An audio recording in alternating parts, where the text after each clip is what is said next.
Hello everyone. Earthworms, these tiny creatures play an incredibly significant role in the ecosystem, have long been known as the natural engineers of the soil. With their ability to loosen, improve soil quality, and maintain ecological balance, earthworms are truly a precious gift from nature.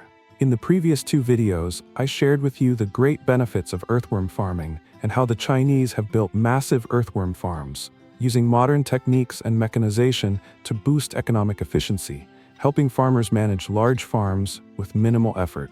Today, I will introduce a home-based earthworm farming model, a simple yet highly effective and eco-friendly closed ecosystem.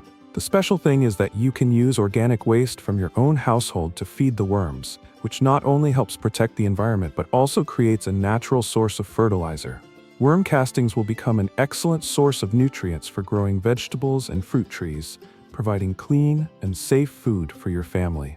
If you find this content helpful, don't forget to like and subscribe to our channel to support us. If you have any questions or comments, please leave them in the comment section below. We look forward to your feedback to continually improve our content.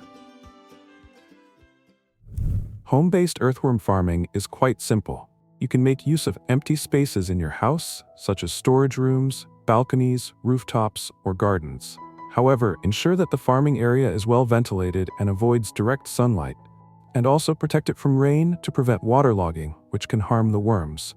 As for the containers, they are easy to find. You can raise worms in plastic or foam boxes, which you can repurpose from household items or purchase from stores.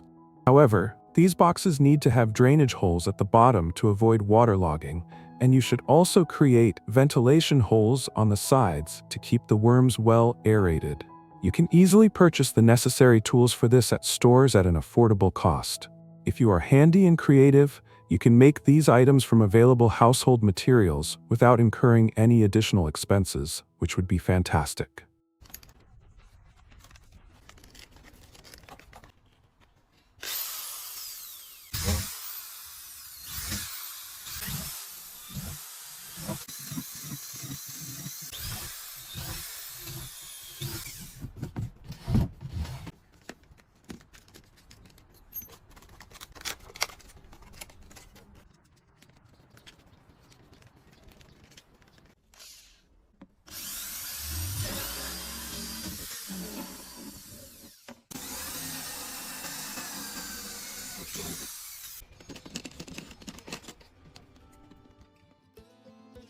After completing the drilling of drainage and ventilation holes, the girl carefully uses silicone sealant to securely attach the ventilation cover to the worm bin. As you can see, the finish pot quite nice and professional, doesn't it?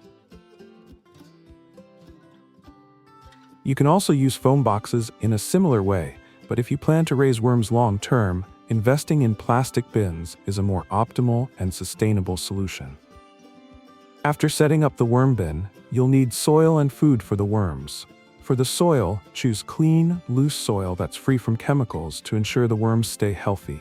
You can mix in soybean residue and rice bran at the beginning to boost the soil's nutritional value.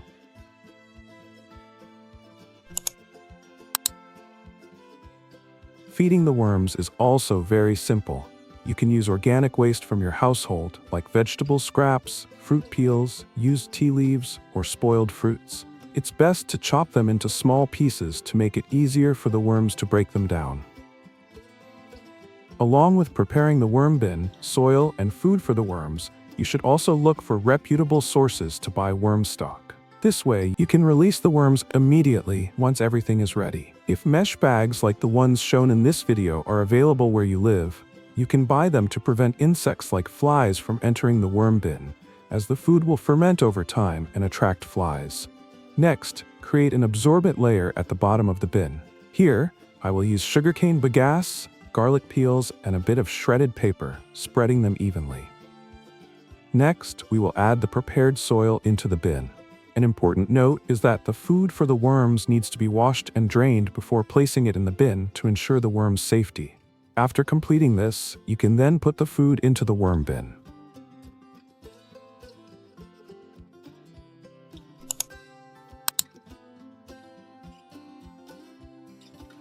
After placing the food in the bin, Spread an additional layer of soil on top and level it.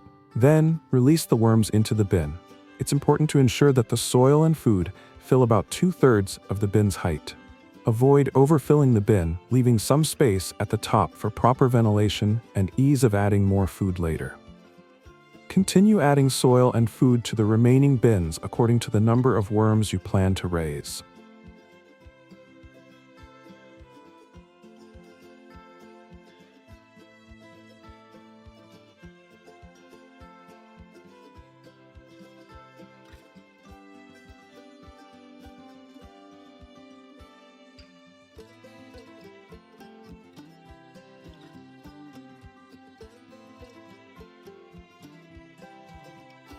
After completing the steps above, zip up the mesh bag and tie it securely to prevent insects. That's it, you're done.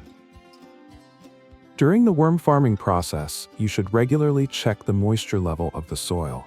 If the soil is too dry, gently water it to maintain the necessary moisture for the worms to grow well. Additionally, check the amount of food in the bin to see how much the worms have consumed. If there is still food left, let the worms continue eating until it's finished before adding new food. This helps avoid waste and keeps the farming environment clean, preventing leftover food from fermenting and attracting insects.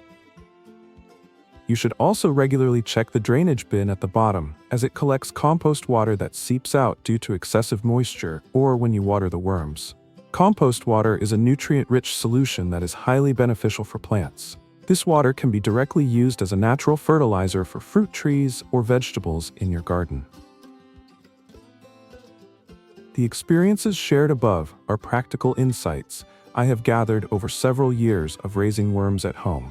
While it may not cover every aspect, I hope this information will be helpful for you in worm farming.